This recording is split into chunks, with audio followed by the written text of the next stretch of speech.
जिंदगी में बदलाव लाने के लिए काम कर रही है।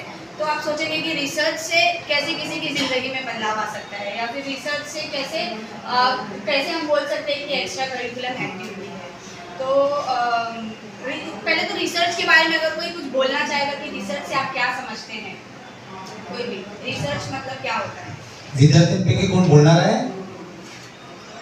रिसर्चचा विषय म्हणजे आपल्याला काय वाटतं त्याबद्दल? घाबरू नका, बिंदास बोला. असे विद्यार्थ्यांना आम्ही नाइट कॉलेज हम अपना नंबर देकर जाएंगे, आप उन्हें हमारा नंबर ले सकते हैं और हम उनको एक लिंक देके जाएंगे, उसमें आप एप्लीकेशन कर सकते हैं। लेकिन ध्यान में रखने वाली बात बस इतनी है कि आपके कॉलेज में नहीं पढ़ रहे हैं, आपके एरिया में आपके कोई दोस्त हैं तो भी आप बता सकते हैं उनको, ठीक है?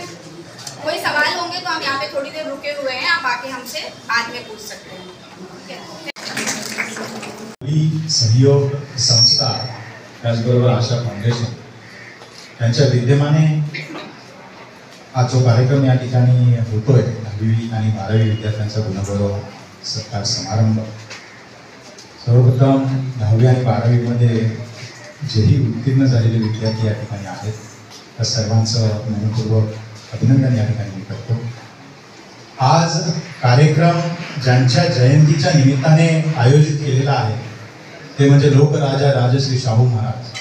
ऐतिहासिक जयंती, 150वी जयंती आहे. या राजाचं कर्तृत्व तुम्हासाठी काय आहे हे मला वाटतं सर्वांना माहिती आहे.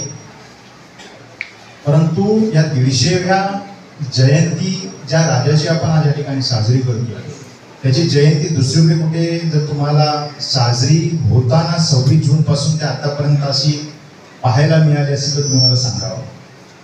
दुर्दैव आहे. अतिशय म्हणजे बहुजनांना घडवणारा हा राजा 1902 साली पहिली आरक्षण ज्यांनी लागू केलं ते हे राजा आहे. आणि त्याच्यामुळे आरक्षणाची गरज आता काय आहे आपण बघतोय.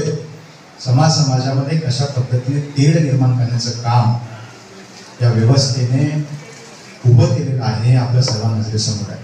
त्याच्यामुळे या राजाने बहुजनासाठी खूप काही केलेलं आहे आणि त्याच्यामध्ये आता माझ्या अगोदर खाडे सरांनी जे स्पीच दिलं आपल्याला कल्पना आहे हा व्यक्ती कुठल्या लेवलचा आहे. 10वी 12वीच्या परीक्षा झाल्यानंतर उच्चवर्गीयांची मुलं 1 महिन्याचं त्यांचं व्यक्तिमत्व विकास शिबिर असते.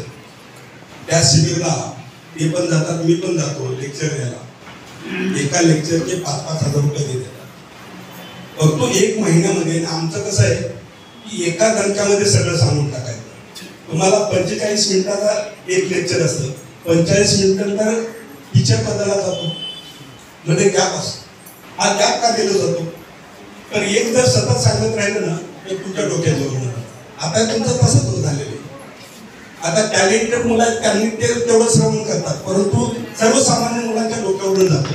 तर मला हे जमणारच नाही, कारण सगळं हायफाय इंग्लिश गाड्या घेऊन येणार आहे. मग कुठं तर काय होतं की आपली लेवल कमी पडते.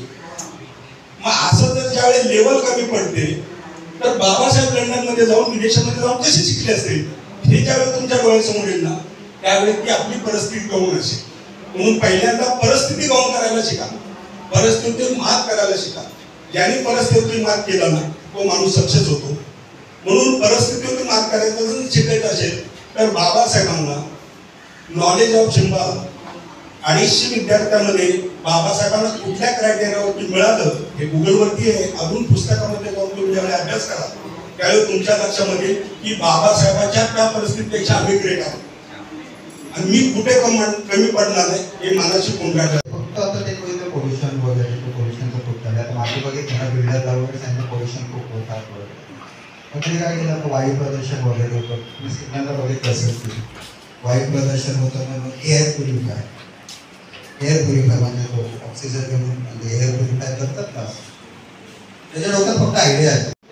म्हणून आयोजकांनी आमचे गणेश कदम त्यांचे सर्व सहकारी यांनी हा जो काय कार्यक्रम घडवून आणलेला आहे हा तुमच्यासाठी, म्हणून एकदा खरं त्यांच्यासाठी टाळ्या वाजवल्या पाहिजेत.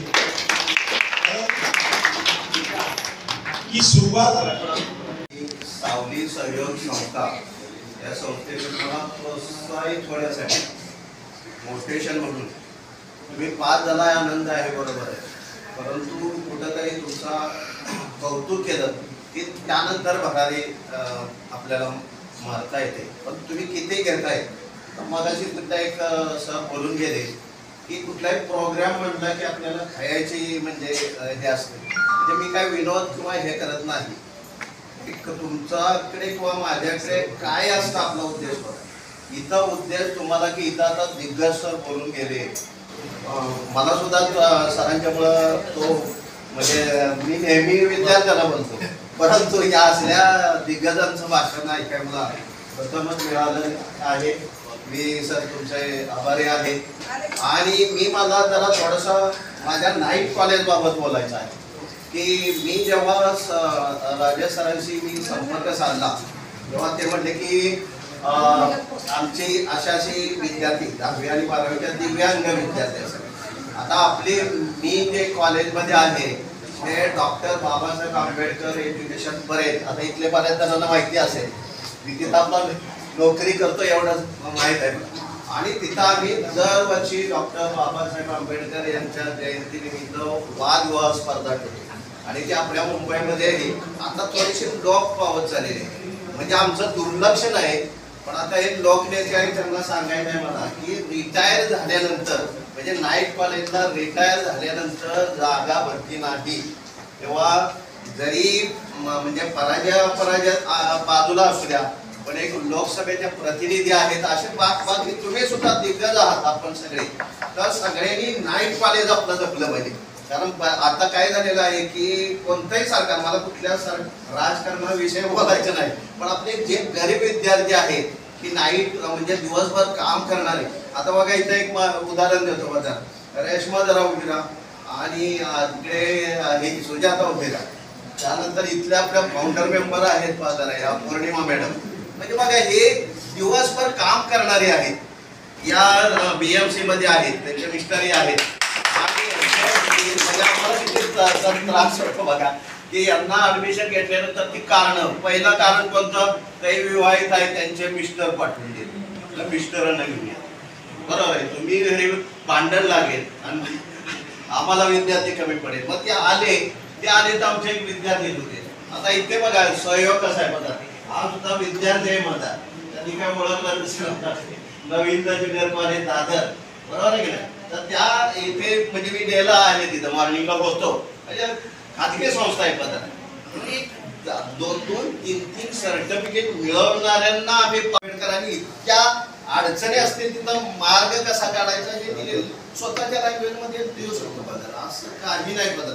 आता तिथं बोलून गेले बदल इंग्लिश जास्त बोलत होते, पण ते मराठी माध्यमचं. मी सुद्धा एक शेतकऱ्याचा मुलगा आहे बदल. मराठी माध्यमातूनच मी ग्रॅज्युएशन झाले. मी सातारचा आहे. आणि इथे मी त्यावेळेला ठेवलं असाच कार्यक्रम ठेवला होता सर. त्यावेळेला ग्रॅज्युएशनचा कार्यक्रम ठेवल्यानंतर मग असे पाहुणे विचारले की तुला काय बनायचं आहे. त्यावेळेला मी जसं त्यांनी सांगितले की ध्येय पाहिजे बदल. तर म्हटलं मला शिक्षक बनायचं आहे. आणि मग मी तशी वाटचाल सुरू केली. प्रथमतः काय डायरेक्ट शिक्षक बनलो नाही बदल. एका संस्थेमध्ये अकाउंट म्हणजे BCom झालेलो होतो मी. तर अकाउंटचं काम केलं. तिथं 7 वर्ष काम केली. ती कंपनी बंद झाली. कारण तुम्हाला माहित आहे की कंपन्या काही वेळेला दुसऱ्यावर अवलंबून असतात. तर झोपली कंपनी 15